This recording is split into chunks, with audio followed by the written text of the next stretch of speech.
Mungkin juga di sana berdiri akhirnya. Now this time, before I start my Mississippi,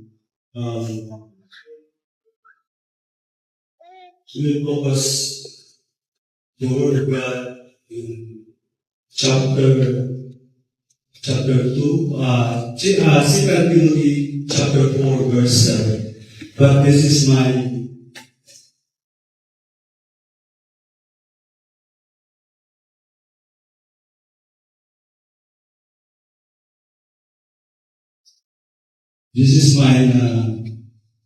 title message for receiving. Is finishing well, preparing for God's next chapter. Now, before that, before we go to share this one, I will tell you the background of Timothy. Okay, in the Bible, we have 1 Timothy and 2 Timothy. Now, according to him, we will discuss this one. I will share this one to this topic. Now, who is Timothy in the Bible? Now, Timothy is a young pastor and one of the closest of the Apostle Paul. Siya, pinakasuod niya nga iyang tagaan tahas. Si Timothy, a young pastor. Likewise, sa atong mga pastor rin. Now, Timothy was a young pastor and one of the closest companions of Apostle Paul. He is known for being Paul's spiritual son. Gimo na siyang anak ni Paul. No? Then, a faithful helper in ministry. Likewise, this one. No? Kanang matinud-anon yun sa trabaho sa ministry, sa church. A young church leader in Ephesus, no? I think ang Ephesus karon mo na siya ang Turkey. Mo ba na siya? Doon ra dia Minor Asia. Then at Timothy background, his family is ang ngalan sa iyang mama is si Eunice, a Jewish believer. The grandmother of Timothy is Lois, also a strong believer. And his father, a Greek, is Gentile likewise, no? Not a Jewish believer. At Timothy's role, Timothy became a pastor, a missionary, a church leader, one Paul's most loyal partner. Now, kung mabasa nato, grabe grabe ang kuan ni Paul sa iya pagsalig kay makita nato diya sa Philippians chapter 2 verse 20, I have no one else like him. Wala na ilain sama ni Timothy, no? Ingana ka masaligon si Paul sa iya, si Timothy. Now, in the first Timothy, kay duha man siya kakuan, no? First Timothy and Second Timothy. The first Timothy is a letter written by Paul to Timothy, giving the instruction how to lead the church. The reason why diri nato basihan, no? Diri nato basihan to choose a leader, mao nang natay elder, naputay deacons. Then how to handle a false teaching. Kay ditong dapita na may mga false teaching nga gi-teach anang lugar sa Ephesus. Now, is a young pastor to strengthening Timothy, he lead the church in Ephesus. Now, in 2 Timothy, mao po ni siya, para may bala nato, nganong, kung ato na siyang basahon yun, from verse 1, makita nimo unsay reaction ni Paul kana nga letter. In 2 Timothy, Paul's last letter before he died as a martyr, it is a personal, emotional ang pagsulatan ni Paul kay Timothy. Stay, according to Paul, encourage Timothy to stay faithful even in suffering. Keep preaching the word. Guard the truth. not be ashamed of Jesus. No? Sometimes, ingana po ta, maulaw ta. No? Maulaw ta, kanang bitang mga tag community, nga atong ihangyag ang atong Ginoong Kristo, atong ipaila, maulaw ta musulti. No? Dapat dili tayo nga na. This letter show Paul's heart and mentor saying a farewell. Now, let us pray. Lord, thank you so much, O God, for this wonderful nga kagabiyon, O God, nga imong gihatag, O God, Lord Jesus. Lord, aniya nasab kami, O God, sa pagpaminaw sa imong pulong, O God, Lord Jesus. Lord, we ministered your word sa matag usa kanamo nga niya karon, O God, Lord. Salamat, Ginoo, iintas na kanimo ang tanan, O God, for this word, to deliver this one sa matag usa kanamo. In Jesus' name we pray. Amen. Now again, my topic this evening is about finishing well, preparing God's next chapter. No? Ang kinabuhi is not dili ingon nga is not a sprint or lumba sa dagan. No, kay kung mingon manggutag race, dagan, no? Pero mingon ta, it is a marathon. Kung mingon tag marathon, lahutay, no? Lahutay man na. Pwede ra man kamudagan diya, mundang. Pero mingon kag marathon, lahutay hangtod gyud nga mahuman. Many people began their journey on feet with enthusiasm, excitement, no? Katong mga bag-o nga Kristiyano, excitement pag kaayo, grabe, no? Excitement, pero pag abot sa tumoy-tumoy, musurrender na. Uy, kadagan ba di ay trabaho na ni? No? Musurrender na dayon ta. But the true measure of maturity, how you finish. Ang pangutana, mao na siya. Yun sa nimo paghuman. No? God is writing a story in your life. Matagusa ka nato nga niya karon, you have a purpose na ay istorya sa matag usa ka nato. And every chapter lead to something greater, no? To finish well means to reach the end of season. Likewise karon, mapahumanay na pud ang December, no? Pahumanay na pud ang year 2005, matubang na pud ta sa 2026. No, not only for that, for ministry, ang atong ministry role, no? Kumusta na ba ka? Our job, or even your whole life, atong journey sa kinabuhi. Napa ba ang pagtuo, integrity, and obedience? If you finish well, you prepare yourself to God's next chapter with confidence. Now, ang pangutana, nga kita rin makatubag. In what ways can prayer, obedience, and perseverance help you to prepare the God next chapter? Mao ni pangutana nga kita rin makatubag, no? Seryoso ba ta sa atong mga pagampo? Naabata ng obedience, nabata ng pasensya, perseverance, no? Kaya dili ta makamove kung wala ta ana. Now, ano na kay 3 important to finish well and prepare for God's next chapter? Una is stay faithful, even when the road is hard. Second, let go of the past. God cannot write a new chapter if you are stuck in the old one. Then third, live with purpose. Your next chapter require intentional choices. Now, stay faithful, even the road is hard. I think all of us, stay faithful. Faithful ba ta? Even the road is hard. Sa mga kapakyasan, sa mga problema, hindrance, faithful ba ta diha? Sometimes mo ay kanang bitawng mo ay maka-stuck sa ato dili ta makamove on, no? In Hebrew 12 verse 1 to 2, let us run with perseverance the race marked out for us, fixing our eyes on Jesus. No? Sa mga problema ba nga moabot sa atong matag pamilya, sa atong personal, sa atong diri sa simbahan,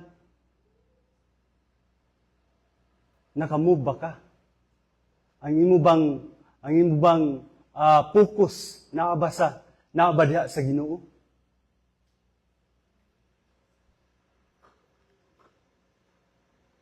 Now to finish well, you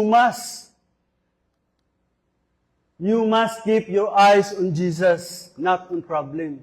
Sometimes halos yun, no? Makita nato sa tanan nga diya ta mabara. Diya ta mabara, dili na ta makamove on. Magmahay lang ta kadyot, di na ta ka-move on. Tungod kay nasakitan lang ta, gamay lang kaayo nga nasayop baka ta o something nga mao'y dili nakaka-move on because wala ang Ginoo sa imo. What you have to do, keep on your eyes on Jesus, not the problem nga imong gidadala karon. Persevere even when things were slow or burdensome. No? Sometimes no makita nato atong mapariha sa tanom, no? Kung ang tanom atong gikuan, gusto na kuy kadus apa ba kanimo dako, no? Ingana slowly, no? Kadus apa ba ka nihatag sa Ginoo sa kuha? Ingana ang pagkuan, ariglaron sa nimo ang tanom para mudako na siya. Imo pa nang bubuan, imo pa nang say tawag na, imo pa nang kuano na i-flow pa nang yuta. Ariglahon pa nimo, no? Ingana ang paghulap na dunay taas nga pasensya. Remain faithful in prayer, worship and obedience. Kita gituduan ta sa Ginoo, labi na kita nga mga Kristiyano nga nakaila diha sa atong Ginoo. Gitudluan ta how fit, no? Ang atong pagtuo to sustain by focus, perseverance and devotion by keeping on our eyes on Jesus, enduring the hardship and patience, and staying faithful and spiritual practices. We can walk steadily through life's challenge and grow spiritually. Always ginato. Kita nga mga Kristiyano nga nanatay Ginoo. Look, keep on Jesus. No? Tan-awon ginato. Atong before ta moabot man ang mga problema, ato sang magampo ta. No? Number 1 ginaampo. Sampit kita sa Ginoo. Kaya we cannot move on kung wala gyud ang Ginoo. Sa kinabuhi, in reality, there are so many challenges that come. No? Masakit ta.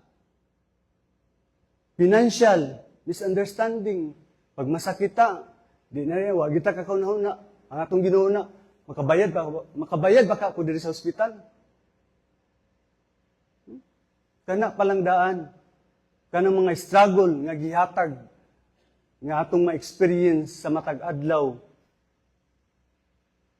Nakaunahuna pa ba ka sa atong Ginoong Hesukristo? Misunderstanding sa atong pamilya. Dili na makamove on. Don't quit. Don't let emotion roll you. Keep your focus on Jesus, the one who endures. Survive the hardship is the one who finished well. Wala siguro, I think all of us naka-experience sa mga problema. Di ba kung ato yung ibutang nato, magsigir tagunahuna, dili kita ka-move on. No? Dili ta ka-move on. Kung wala tayo Ginoo. According to C.S. Lewis, hardship often prepare the ordinary people for an extraordinary destiny.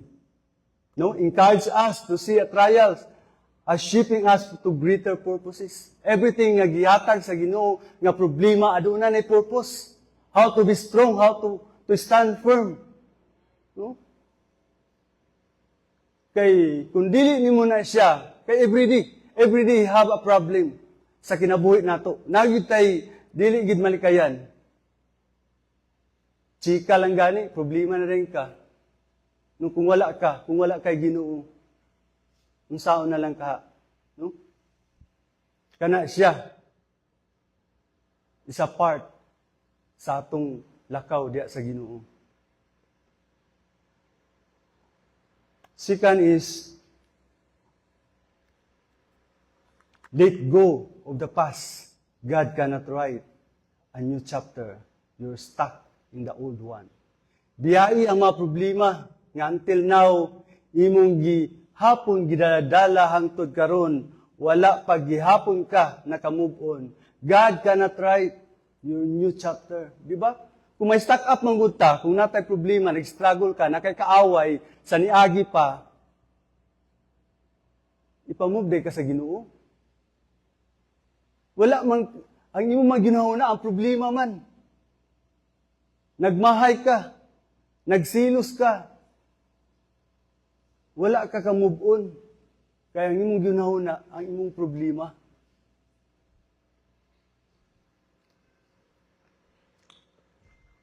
According to Isaiah, chapter 43, verse 18 to 19, forget the former things. Do not dwell on the past. No? Biyain na. Move on na. See, I am doing a new things. Move on na para maka-move on ta. Sometimes I experienced that one when I was sa Ulitaw pa ko. No nga, dugay yun ako gibuyan. Because tungkol sa akong papa, sa wala na side, I have a broken family.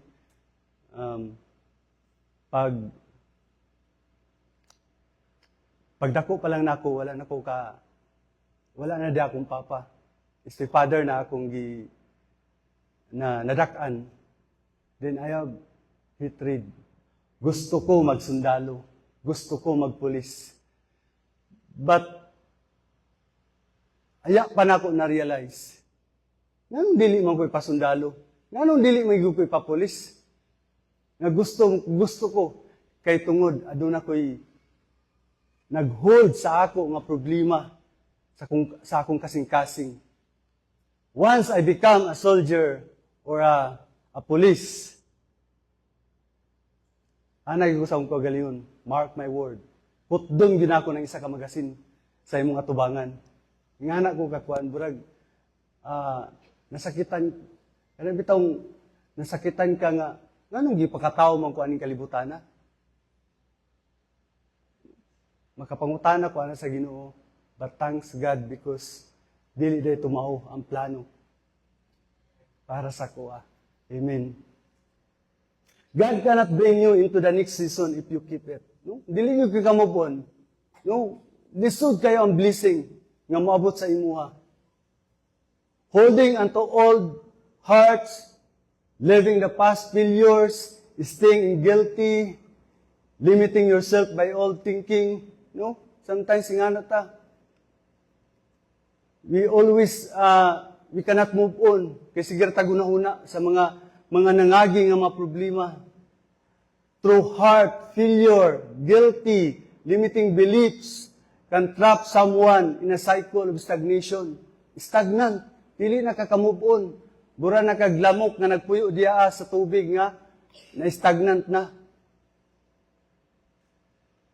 A real life journey of growth requires courage to release what no longer serves you. Embrace the forgiveness. Mao na the best. Namanggay ta nasakitan. No?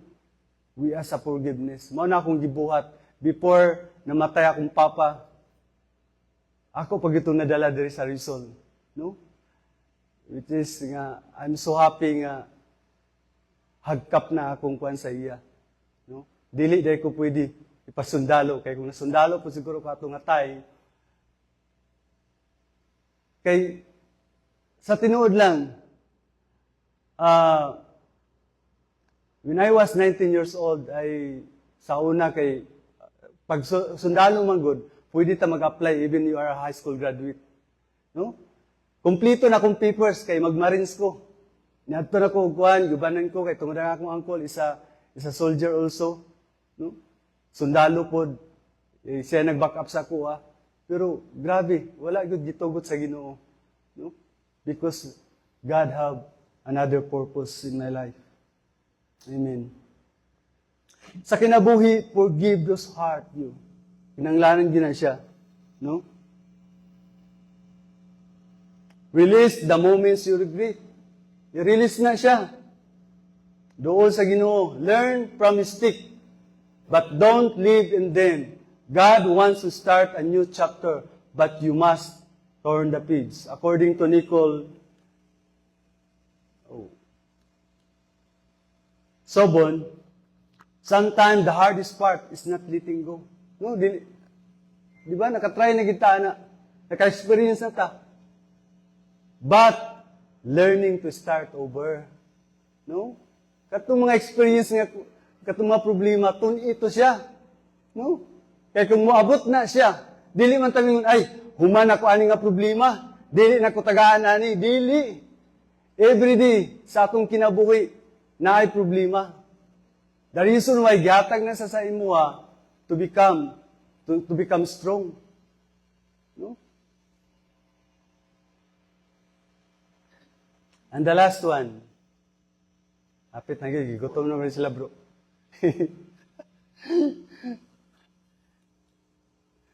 Live with purpose. Live with purpose. Your next chapter requires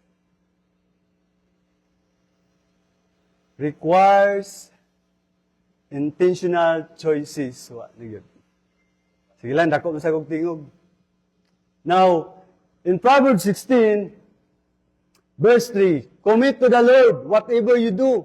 He will establish your plan. No? Whatever problem, whatever decision, everything sa kinabuhi nato. Kung ato nang i-commit sa Ginoo, no? Walay imposible para sa Ginoo. Trust in the Lord. Proverbs chapter 5, verse 5 to 6. Yep. No? Trust in the Lord. Not in your own understanding. Ayaw pagsalig nga ikaw bright. Ikaw summa cum laude. Ikaw kwartahan. Walay gipili. No? Ang importante, everything that you have doing, atong ihatag sa Ginoo. Finishing well, you live with purpose. No, not passively, not interesting. Matag usa nga niya mo karon, you have purpose in life. You commit your plans to God. Ihatag nato sa Ginoo tanan natong plano, tanang desisyon. Seek His will before making a decision. You build habits that honor Him. Always. Set a principle, paints a picture of a believer's journey that is active, surrendered, guided, and disciplined, living with purpose and direction in life. What we have to do is to commit the plan. Ubanan sa atong Ginoo. Hayahay ra gyud kaayo. Pag natay Ginoo. God acknowledge every day sa atong kinabuhi, sa atong mga plano before ta mo mubuhat. Sampit sa Ginoo. Acknowledge Him always. He is the author of our story, our life. Seeking His will before decision, show a humility and dependence while building a habits that honor Him. Ensure that faith is not just occasional but woven into everyday life. Mao nang ubanan ginato sa atong kinabuhi nga kanunay ana ang Ginoo. In reality, sa atong kinabuhi, you set a spiritual goal. No? karon pa lang dahil kay patapos naman, kung nakamove na ka sa mga problema, you set a goal. Serve in ministry. No? Muserbisyo ta, kini. This is one of the kinatong gipambuhat dari. Dako na kay nga kahimayaan sa Ginoo nga kinatong ginabuhat. Lead your family well. I remember sa among means, no? Kung imog yung, if you are, kaya bitang, kung imog yung kuano na ariglaron ang imong pamilya, kung unsa ang imong pamilya, kung happy sila, happy food ang simbahan. Ang simbahan mao nang kita, dili ang building. No? Manage your time wisely. Your daily habits determine your future of the next chapter. A purposeful life leads to a powerful legacy. No? Kung ang kinabuhi, adunay purpose, you leads sa matarong nagyoy legacy. Sa matagusa kanato, kung aduna tay Ginoo nga gawban-uban kada adlaw. According to Richie Norton, intentional living is the art of making our own choice before other choices make us. Another one, living with purpose is not about perfection. No? Dili ingon nga, kwartahan mo guna siya. Dato mo na siya. Mapobre man. It's not about perfection. It's about direction, how you live. Before I end, when you choose to finish well, whether it's the end of season, a year or a chapter of your calling, you give God room to open a more beautiful, more powerful, more purposeful for the next chapter. No? Dapat pahumanay na takaron nga tuig, dapat nataani atong ibutang sa atong matag kasing-kasing ang Ginoo. More beautiful, more powerful, more purposeful for the next 2026. Just like Paul, you will be able to say, I have finished the race. I have kept the faith. And when you keep the faith, God will keep you your future. Ginoo ra gyud ang tanan. No? Always natong ginabalik-balik. Kung wala ang Ginoo sa atong kinabuhi, I don't know. Importante ang Ginoo sa atong kinabuhi. I have a last question. Kamo ra gyapon makatubag ani. What legacy do you want to leave behind as you transition into the next stage of your journey with God? Amen. And thank you so much. And before I end one song,